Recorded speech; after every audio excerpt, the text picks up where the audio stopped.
এরপর প্রশ্ন হলো, অজু করার সময় অতিরিক্ত পানি খরচ করা যাবে কি না? অজু করার সময় অতিরিক্ত পানি খরচ করা যাবে না। আমরা অনেকেই অজু করতে গিয়ে এই পাপটা, এই অপরাধটা, এই গুনাহটা করি। বিশেষ করে যারা শহুরে জীবনে ট্যাপে অজু করি, তারা এই ট্যাপে অজু করার সময় ট্যাপ ছেড়ে দিয়ে আমরা অজু করি। হাত ধুচ্ছি, আমি কুলি করছি, আমি নাকে পানি দিচ্ছি, মাসওয়াক করছি, মুখ ধুচ্ছি, হাত ধুচ্ছি, এদিকে পানি পড়ছে আর পড়ছে। নবী করিম সাল্লাল্লাহু আলাইহি ওয়াসাল্লাম কতটুকু পানি দিয়ে অজু করতেন জানা আছে আপনাদের? কতটুকু দিয়ে? ওলামা ইকরামের কাছ থেকে জেনে নেবেন। তিনি যে পরিমাণ পানি দিয়ে অজু করতেন সেটা এই কাপের চাইতে সামান্য একটু বেশি হবে। একটা বড় পাত্রে দিয়া যে পরিমাণ পানি হয়, ওই পরিমাণ পানি দিয়ে তিনি অজু করতেন। আমরা এবার মদিনার সফরে একটা জাদুঘরে সেখানকার মুদ এবং সায়ের যে পরিমাণ আদি যুগের সেগুলো ছিল, দেখলাম যে এটার চাইতে সামান্য একটু বড়। এইটুকু পানি দিয়ে তিনি অজু করতেন। গোসল করতেন যেটা, সেটাও খুব বেশি বয়স হয় না, ছোটখাটো একটা মগের মতো, এটা দিয়ে গোসল করতেন। মোহতারাম হাজরিন, আমরা হয়তো বলবো যে তিনি তো মরুভূমির মানুষ ছিলেন, মক্কাতে তো এত পানি সচরাচর ছিল না, এই জন্য তিনি টানাটানি পর করে পানি দিয়ে অজু করছেন, এত অল্প পানি দিয়া। আমরা তো বঙ্গোপসাগর এলাকার মানুষ, আমরা তো খাল বিল নদী নালা এলাকার মানুষ, আমাদের দেশে তো পানির অভাব নাই, বরং পানির চোটে তো আমরা কদিন পর পর ভেসেই যাই।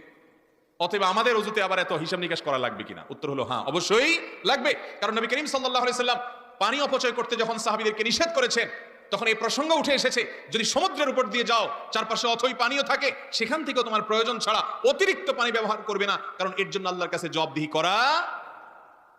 ওইটার জন্য যদি জবাবদিহি করা লাগে, অজু করবেন সেখানে অতিরিক্ত পানি ব্যবহার করেন, সেটার জন্য যদি জবাবদিহি করা লাগে, তাহলে ব্রাজিল আর্জেন্টিনার জন্য যে পতাকা বানাচ্ছেন, হাজার হাজার টাকা খরচ করে জার্সি বানাচ্ছেন, জার্সি কিনছেন, অপচয় করছেন বিনা প্রয়োজনে অর্থহীন ভাবে, এটার জন্য আল্লাহর কাছে হিসাব দেওয়া লাগবে কি লাগবে না?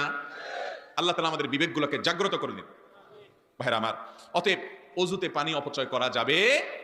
অজু কিভাবে করবেন? টেপে ট্যাপ ছেড়ে দিয়ে হাত ধুয়ে কুলির জন্য পানি নিয়ে, হয় ঘন ঘন কুলি করে ফেলবেন, আমরা ট্যাপ বন্ধ করে একটু একটু করে নিয়ে ডান হাতে পানি নিয়ে কুলি করবেন, বাম হাতে ট্যাপ বন্ধ করে দিবেন, বারবার বন্ধ করবেন, চালাবেন।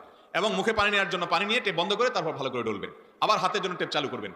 টেপ একটু বেশি বেশি করে বন্ধ চালু করতে হবে, কিন্তু সরসর করে পানি পড়তে থাকবে, এদিকে আপনি ঘুষছেন, আপনি ডলছেন, এটি পানির অপচয়। আল্লাহ রাব্বুল আলামিন এই অপচয় আমাদের জন্য হালাল রাখেন নাই।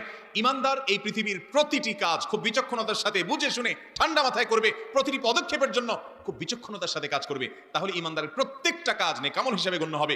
বেঈমান, যার ভিতরে আল্লাহর প্রতি ঈমান নাই, যে আল্লাহর সামনে দাঁড়াতে হবে এ ব্যাপারে তার বিশ্বাস নাই, তার যা খুশিতে করতে পারে, কিন্তু ঈমানদার তার সব কাজ হিসাব করে করবে। অতএব অজুতে পানি অপচয় করা যাবে।